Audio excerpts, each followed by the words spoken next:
네, 오늘 하나님이 주시는 말씀은 야고보서 2장 1절에서 13절 말씀입니다. 우리 같이 한 목소리로 합독하겠습니다.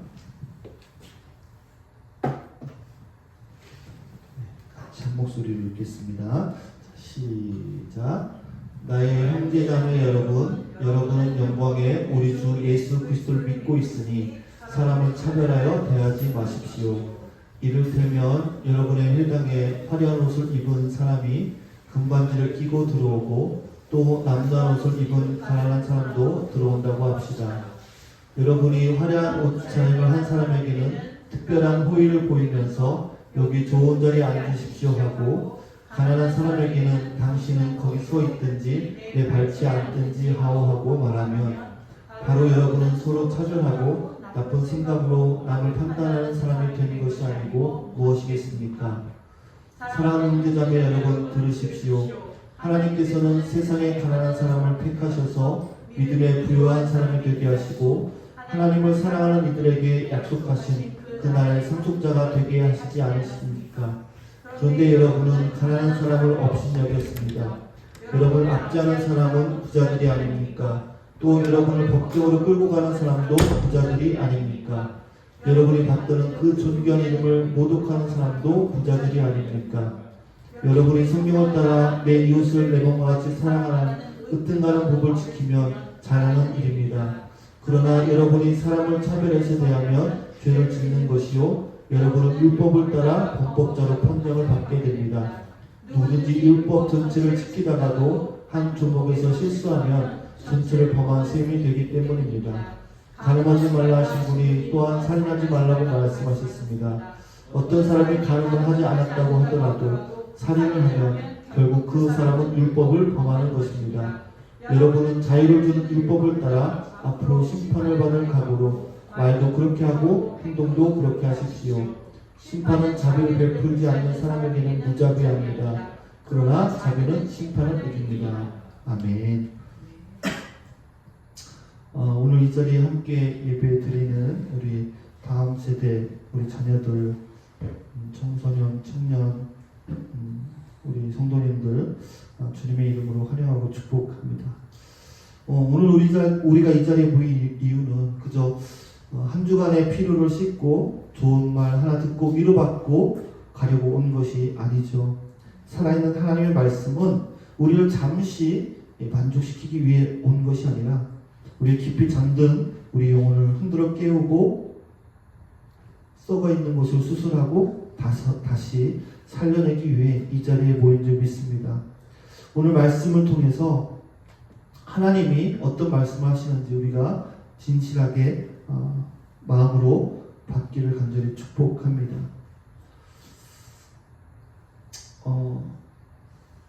김영재 목사님이 그런 말씀을 늘 하셨어요. 내 죄를 직면해야 내가 산다. 아픈 것이 드러나야 치유가 시작된다라는 것이죠.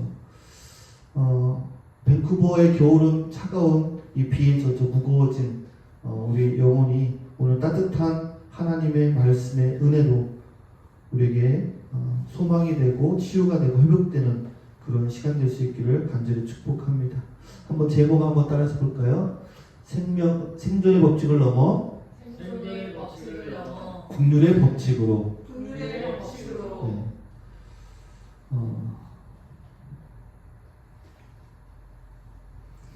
자, 이게 뭐죠? 네, 백불입니다. 네.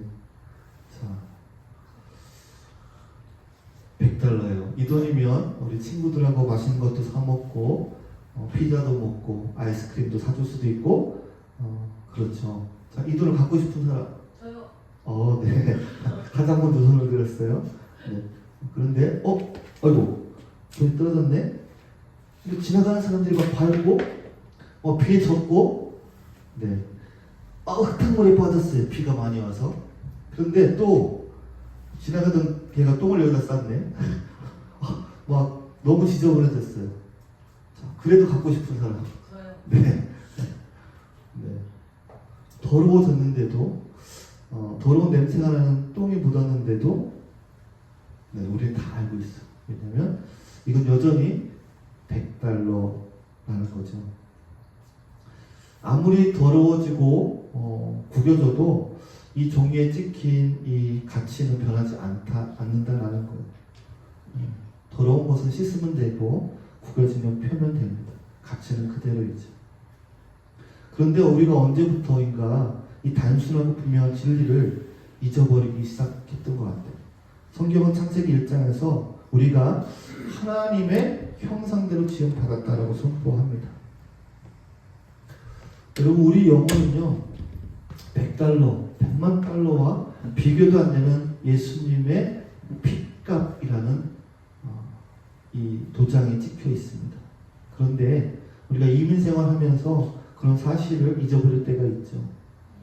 영어가 서툴러서 말할 때 위축되기도 하고, 남들 앞에서 내 직업 말하기가 부끄럽기도 하고, 또 집 장만은커녕 매달 렌트비 걱정에 마음이 졸이고, 다른 사람 자녀는 좋은 학교 붙었다는데 우리 아이는 방향을 못 잡는 거 있는 것 같아서 그런 일들 때문에 우리는 나도 모르게 스스로에게 낙심하고 절망에 빠질 때가 있습니다. 또 반대로 정말 명품을 걸치고 좋은 차를 타고 소위 잘 나가는 사람들을 보면 우리의 마음이 그쪽으로 기울어지기도 합니다. 야, 정말 대단하다. 저런 사람이 우리 교회에 나오면 든든하겠는데, 저 사람과 내가 좀 친분이 있으면 좋겠다.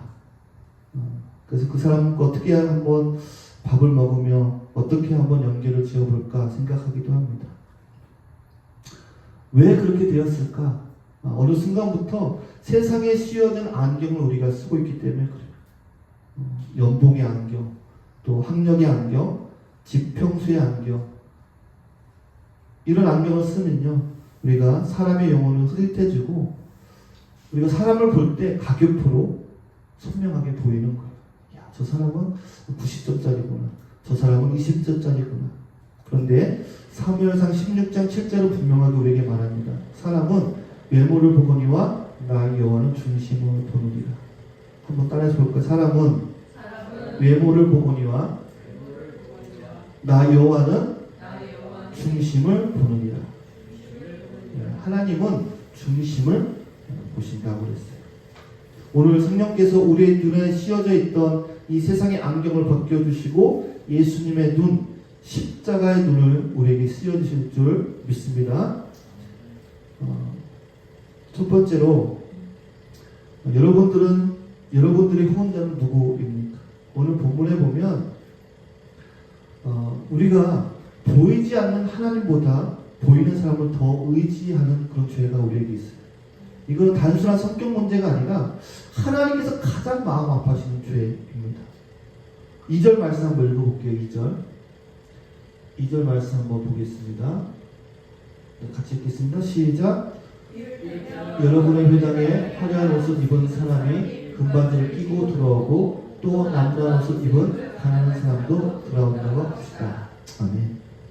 여러분, 이 당시에요, 이 금가락지를 낀다라는 거는요, 그냥 좋은 바지 꼈다라는 의미가 아니라, 여러분, 이 당시에는 살아있는 신분을 증명하는 그러한 역할을 했던 거예요. 그냥 단지 예쁜 보석이 아니라 로마 황제가 허락한 어떤 특권 계급의 상징을 나타내는 거였어요. 특별한 사람만이 낄 수 있는 그런 거였다라는 거예요. 이 사람들은 어떤 재판이나 행정이나 경제 영역에서 영향력을 행사할 수 있는 힘 있는 사람의 표시였습니다. 오늘날로 치면 고위 관리, 또 재력가, 인맥의 중심에 있는 사람들을 표현하고 있습니다. 그런 사람이 교회에 들어온 거죠. 여러분, 1세기 로마 사회는요, 어떤 문화가 있었냐면 후원자와 또 의뢰인이라는 관계 문화가 아주 강했습니다. 무슨 말이냐면 후원자는 돈 있는 사람, 힘 있는 사람, 인맥 있는 사람을 후원자라고 합니다. 의뢰인은 그 사람 밑에 붙어서 그 사람에게 보호받고 도움을 받는 대신에 그 사람에게 충성을 바치는 그런 사람입니다. 그래서 매일 아침마다 후원자 집 앞에 줄을 서서 인사하는 것이, 주인님 오늘도 살게 해주셔서 감사합니다. 억울한 일 생기면 저를 좀 도와주세요. 살기 위해서 누군가의 사람이 되어야 되는 그런 사회였다라는 거죠. 그러니 금가락지를 낀 사람이 회당에 들어왔다라는 것은요, 내 인생을 좀 더 안전하게 만들어주고 편안하게 만들어줄지도 모르는 사람이라는 거예요. 내 자녀, 내 사업, 내 비자 문제에 도움이 될지도 모르는 사람이 눈앞에 나타난 것과 같은 그런 상황이었다라는 것. 그리고 이 회당에 좌석 문화가 있었어요. 우리도 보통 교회 가면 지정 좌석이 있습니다. 그래서 보면 우리 한국 교회 같은 경우는 권사님들이 다 앉아있는 자리가 있어요. 항상 그 자리에 앉아 계세요. 새벽 기도회든 수요 예배든 금요 기도회든 주일 예배든 항상 그 자리에 앉아 있는 거죠. 그런데 이 당시 회당 이 좌석 문화는 뭐가 있었냐면 좋은 자리와 나쁜 자리가 있었어요. 자리에 계급이 있었던 거죠. 말씀을 가르치는 자와 존귀한 자들이 앉는 좋은 자리가 있었고요. 뒤쪽 벽 쪽 출입구 근처에 서 있는 자리가 있었어요. 야고보는 현실을 정확히 알고 이렇게 말합니다. 너는 여기 좋은 자리에 앉으라 하고 가난한 자에게는 너는 거기 서 있든지 내 발등상 아래 앉으라 한다라고 말하고 있습니다. 이 자리 배정이요, 그 사람의 가치나 영적인 등급을 눈에 보이게 만들어 버리고 있는 거죠. 오늘 우리의 교회, 우리의 모습, 교회 안에 들어온 후원자 문화가 이 교회 안에도 들어온 것이죠. 우리가 2025년 우리 밴쿠버 우리 소망의 교회 뿐만 아니라 모든 교회에 후원자 의뢰인이라는 말을 쓰진 않아요. 그런데 이런 말들을 비슷한 말로 쓸 수도 있을 것 같아요. 라인을 잘 태야 돼. 인맥이 중요해. 줄 잘 서야 돼. 심지어 교회 안에서도 저 집사님은 좀 있는 분이래.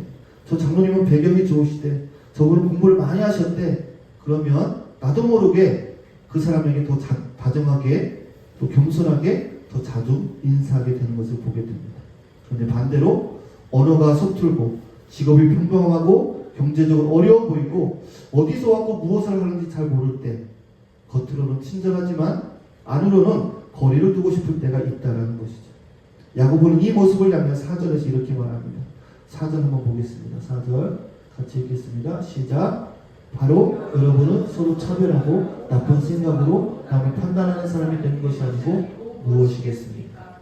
여러분, 여기서 판단하는 자는요, 재판석에 앉아서 판결을 내리는 재판관을 의미합니다. 성경에서 하나님이 뭐라고 말씀하셨냐면 이 세상의 재판관은 하나님 한 분뿐이다 라고 말씀하셨어요. 한번 따라서 볼까요? 재판관은 하나님 한 분뿐이다. 네, 믿으십니까? 네. 그런데 우리가 마음으로 재판관이 되어버리는 거예요. 야, 이 사람은 합격이야. 저 사람은 불합격이야. 이 사람은 내 편. 저 사람은 좀 거리가 필요해. 이것이 바로 하나님의 자리를 침범한 교만이라는 거예요. 여러분, 오늘 이 시간에 그 재판석에서 우리가 내려와야 됩니다. 그리고 함께 십자가 아래 엎드리는 것, 이것이 바로 회복의 시작인 줄 믿으시기 바랍니다. 5절부터 11절에 나오는 오물 묻은 자는 누구일까? 더러운 옷을 입고 있는 자가 누구일까? 우리가 정직하게 봐야 되는 것이죠. 2절 말씀에 가난한 자가 남루한 옷을 입고 들어오면, 더러운 옷을 입고 들어오면, 이 남루한 옷, 2절 한번 볼까요? 네. 화려한 옷을 입은 사람이 있고 남루한 옷을 입은 사람이라고 했는데, 이 남루한 옷은 무엇을 의미하냐면 그냥 오래돼서 옷이 허름한 그런 옷을 말하는 것이 아니고요, 냄새나는 옷, 또 오물 묻은 옷을 의미합니다. 오물이 묻어있고 얼룩이 져있고 냄새가 나는, 사람들이 고개를 돌리고 싶어하는 그런 상태를 말합니다. 여러분, 이 당시에 팔레스타인과 디아스포라 유대 사회는 다 흩어졌잖아요. 구조적으로 가난한 사람들이 많아 있었어요. 하루를 벌어 하루 사는 사람들이, 빚 때문에 땅을 잃어버린 농부였고 세금과 착취에 들려있는 서민들이었어요.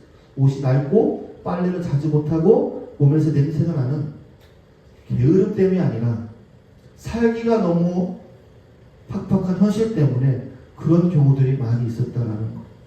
그러니 회당에 이러한 옷을 입고 들어온 사람은 단지 자신을 관리 안 하는 사람이 아니라 정말 사회 구조적으로 가장 밑바닥에 있는 사람, 보호받지 못하는 사람, 생존 자체가 위태로운 사람일 가능성이 가장 큰 사람들을 말씀하고 있는 거예요.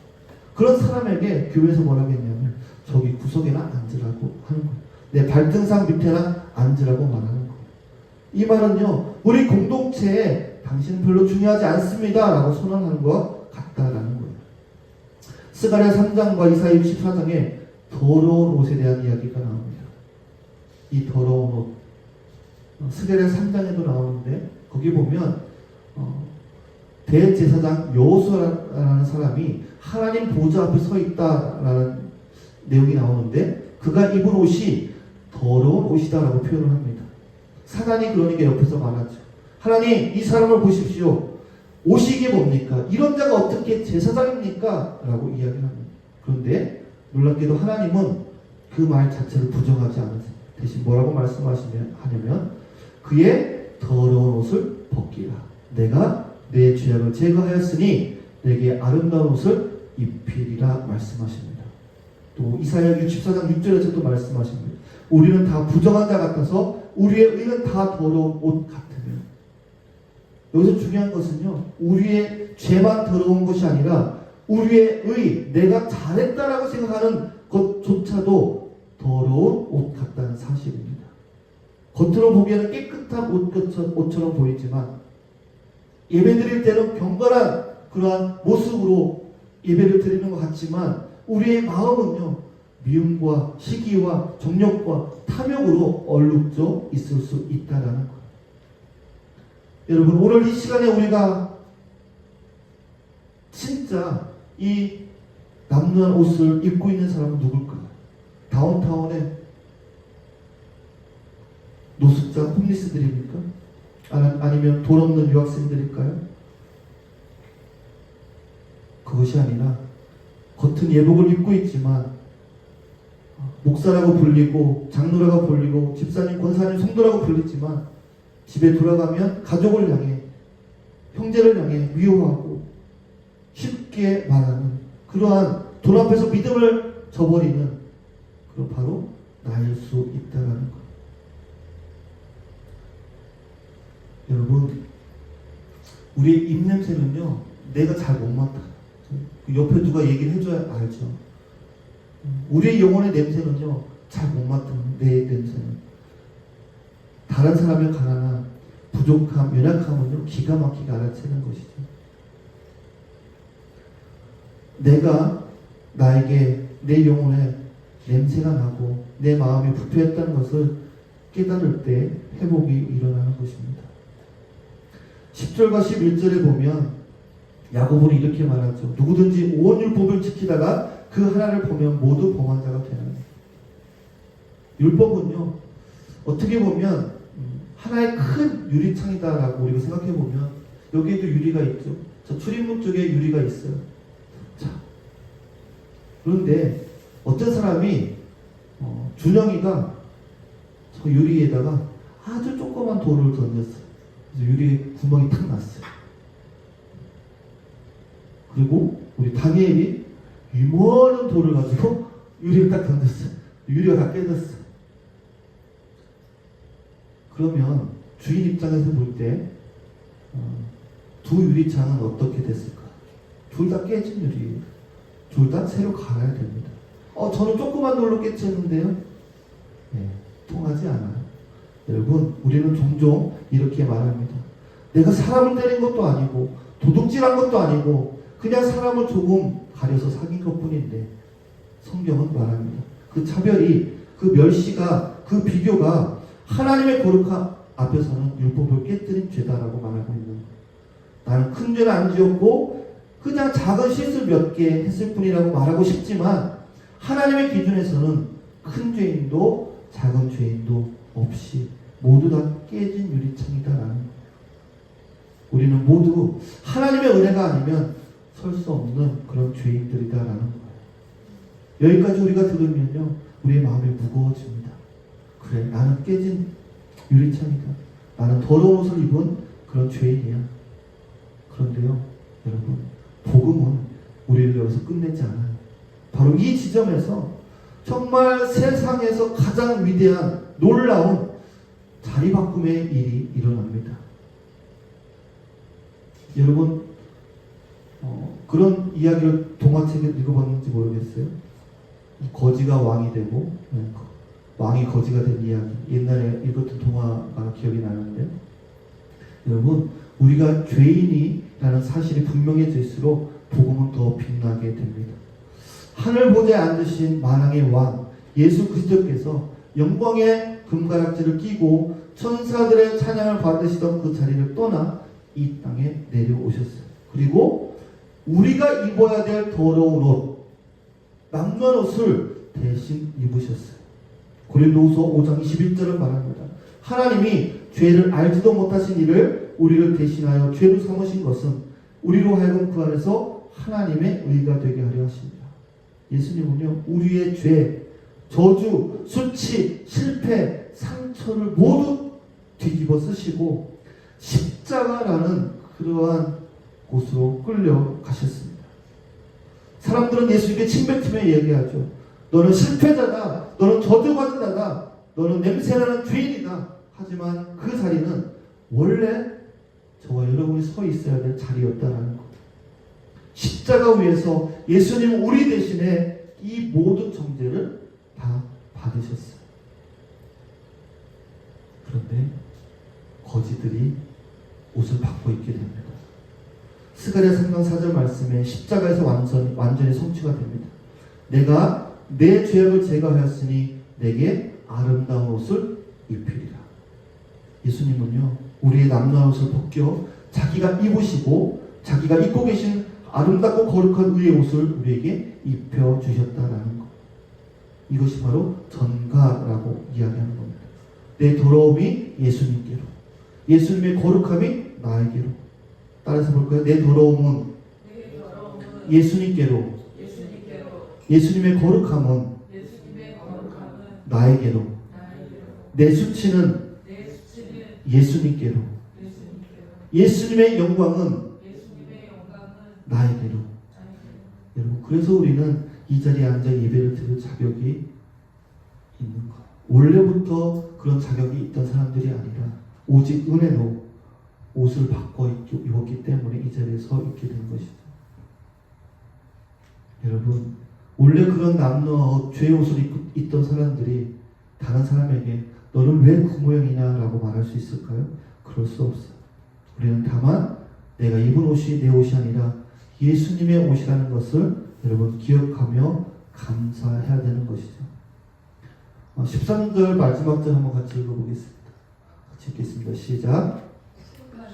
자비를 베풀지 않는 사람에게는 무자비합니다. 그러나 자비는 심판을 이깁니다. 심판은, 국률은 이제 국률, 자비를 국률이라고 하죠. 심판을 이기고 자랑한다. 여러분, 이 말은요, 이 단어는 승리한 장군이 넘어진 적의 목을 밟고 승리를 선포하는 모습과 같은 그런 단어입니다. 그러니까 율법과 심판이라는 거인이 칼을 들고 우리에게 목을 겨누며 말하죠. 너는 차별했어. 너는 교만했어. 너는 위선자야. 너는 죽어야 돼. 그때 예수님의 이 국률이 그 심판 위에 올라가서 이렇게 선포합니다. 누가 이 사람을 정죄하느냐? 이 사람은 내 피로 산 내 아들이다. 내 딸이다. 이 사람의 모든 죄값은 이미 내가 다 치렀다. 심판아 물러가라. 국률이 심판을 이긴다. 라고 말씀하시는 거예요. 여러분, 우리는 법을 잘 지켜서 살아남은 사람들이 아니라 국률 때문에 살아남은 사람들인 줄 믿으시기 바랍니다. 말씀을 맺기 원합니다. 오늘 하나님은 우리에게 부드럽지만 단호하게 물으십니다. 너는 아직도 세상의 금가락지가 부럽니? 아니면 너를 위해 발가 벗겨진 예수 그리스도가 너의 전부이니?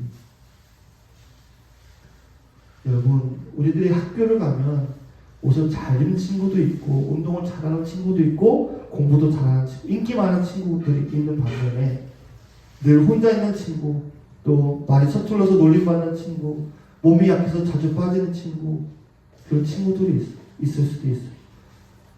우리 안에는 정말 멋지고 인기 많은 친구 옆에 있고 싶다는 마음이 자연스러울지 모르겠습니다. 그러나 예수님은 혼자 있는 친구, 약해 보이는 친구, 그들과 함께하는 것을 더 기뻐하시는 거예요.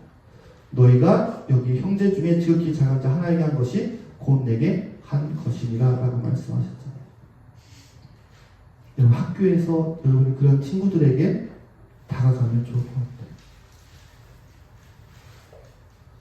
우리가 가정에서부터 가까운 이웃부터 차별하지 말아야 되는 것이죠.